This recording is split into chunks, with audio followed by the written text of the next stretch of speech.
everyone, my name is Natalie. Today I wanted to talk about nature nonfiction. So as most of you probably know if you've seen any of my previous videos, nature nonfiction is my favorite subgenre within the entire nonfiction sphere. And so today I wanted to talk about a few of the titles that have become favorites of the ones that I've read of this genre. And of course, I haven't read enough to really make an absolute top list, and I don't really have any order to these books. Basically, I just wanted to share some nature nonfiction books that I've loved and that I would really recommend. So this is sort of something like a favorites video slash a recommendations video. But without further ado, let's get into my books. So I'll start off with the most obvious choice for me and the book that got me into this genre in the first place. That is Foxes Unearthed by Lucy Jones. A story of love and loathing in modern Britain. So this book is looking at the fox in mythology, in literature, in sort of a cultural perspective on it. It looks at the fox's nature and also everything to do with the fox hunting and the way that the fox has been understood in Britain. So as I said, it is the book that got me into nature nonfiction, reading about nature, and for that reason alone, it matters a lot to me. There's been a very recent release that actually just came in the mail that is called The Hidden World of the Fox by Adele Brand, and this is, I think, the American context for the same subject, of course. But I haven't read this one yet. I hope that I will love it. Next, we have two books on birds. So we have Corvus by Esther Wolfson, A Life with Birds. This is specifically looking at the Corvus family, which include the crow, the raven, the magpies, and those animals. I don't remember what the other one is called in English. This is not really a natural history in that it's talking about Esther Wolfson's own observations, and a lot of these observations are done with living with animals. If I remember correctly, she lives with a house filled with animals, and she has really opened her home to these birds, and some of them live in the garden, some of them live inside the house, and she talks about what she learns from observing them. She talks about them in their own right, but also what they mean to her. And I remember just thinking that this was really good, really thought-provoking, really grounded, and I think it was the nature book that got me interested in reading specifically about birds. The other one that is bird related is The Seabird's Cry: The Lives and Loves of Puffins, Gannets, and Other Ocean Voyagers by Adam Nicholson. This won the Wainwright Prize last year, and it is a fantastic book. It's looking at the various bird species that are within the seabird category. So basically the birds that can prosper in the three elements: on land, in water, and in the air. And a lot of this book is talking about the extinction of several species within the seabirds type. It looks at the way that they can breed in very strange, isolated places. It talks about their intelligence and sort of their navigation is also one of the topics that is really interesting in this book. It also talks, Adam Nicholson also touches on the way that these birds have been studied. Specifically, I remember related to the navigation aspect, but some of the research being done on birds in the past is horrendous. So I think this is not the easiest book to read. It doesn't do itself a service in the way that it's organized by a bird, by each species that it covers. I think it would have been easier to follow if it was more theme oriented. But I think it is also a really important and critical look at the way that we have, the way the humans negatively impact these birds, and also the amazingness that is these particular birds being able to often live in very strange and harsh circumstances. A wonderful book, and also really beautifully written as well. Adam Nicholson seems to almost write poetically at times, and it really lends itself, this topic really lends itself for that form as well. Then we have 2 books on octopuses. I wasn't sure which one to show off in those favorites, so I thought that I would just show them both.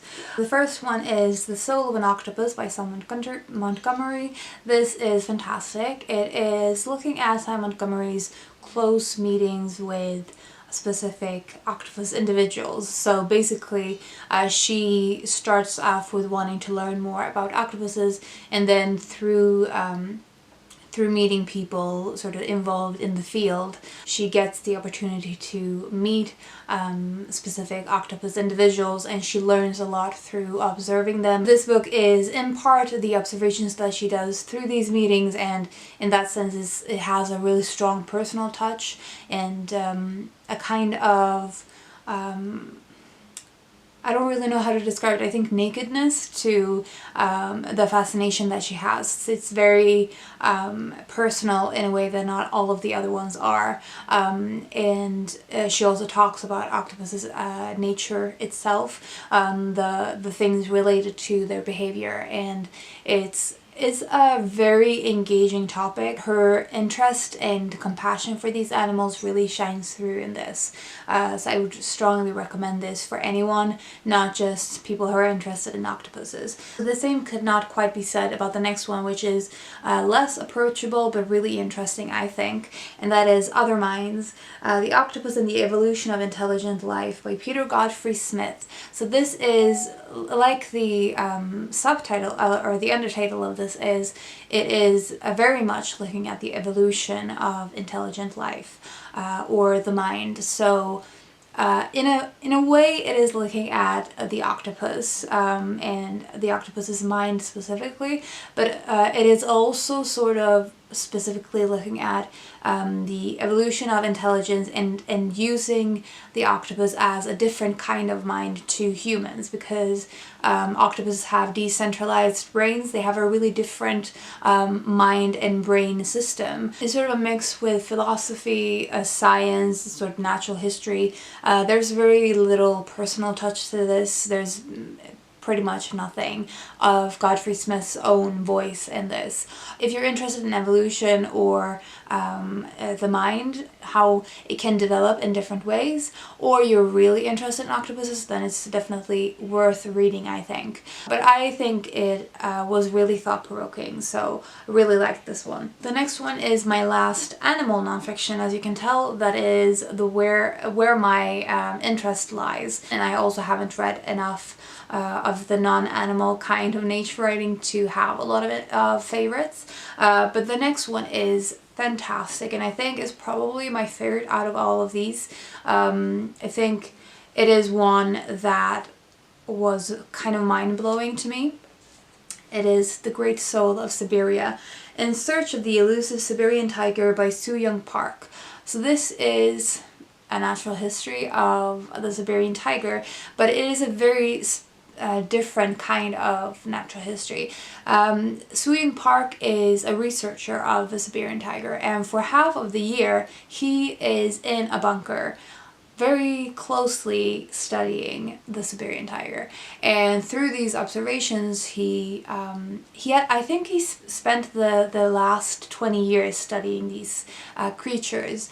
So it is someone with a very specific interest. There is so much information about the Siberian tiger itself, and also a very critical look at the way that human activity has negatively impacted this animal.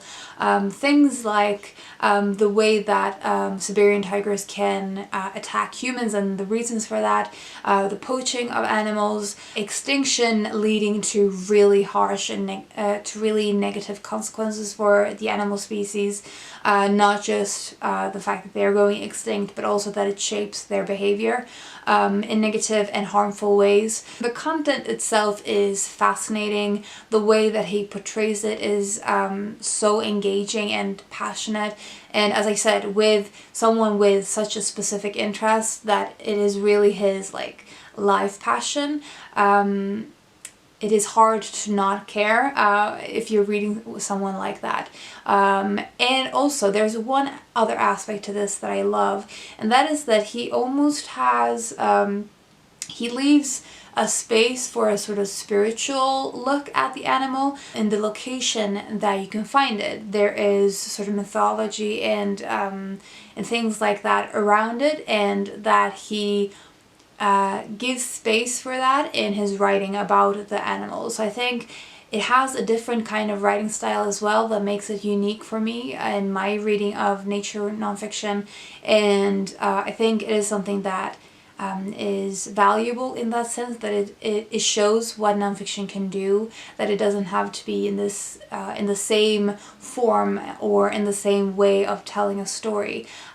So I think, I mean, I really honestly want to recommend this to anyone interested in nature nonfiction or the human impact on the natural world. Then I think this is a must read. And the last book that I wanted to read is one that I've talked about quite recently, that is Waterfalls of Stars, My 10 Years on the Island of Skoma by Rosianne Alexander. It is the chronicling of 10 years that Rosianne Alexander works as a warden on the island of Skoma together with her boyfriend, then to be husband. Her writing style is beautiful. She has insight that allows you to really dig deep into this island and to feel like you're there. Sort of captures everything about it that is essential, and it feels very transportive right from the get-go. There is a lot of observations of the wildlife on this island. They're completely alone and isolated, so they're only living with flora and fauna on this island, and it is just a magical book. Honestly, I feel like I mean, this is one of my favorite books of this year, and definitely one of my favorites of all time. I think if you are interested in reading about remote places, or about people living in an isolated location and living very closely connected with the natural world, then I think you will love this. It is, as I said, is beautifully written and thought-provoking on pretty much every page, and I've done so many annotations in this book. I think it is one that I will enjoy getting back to over and over again. So those are all of the books that I want to talk about today. Let me know if you've read any of these books, and also please feel free to share with me any of your favorite nonfiction around nature. It doesn't have to be natural history, it could just be sort of nature writing, memoirs, or anything like that. Leave me your recommendations in the comments below. I hope you're having a fantastic day and fantastic nonfiction November, and I will talk to you soon. Bye.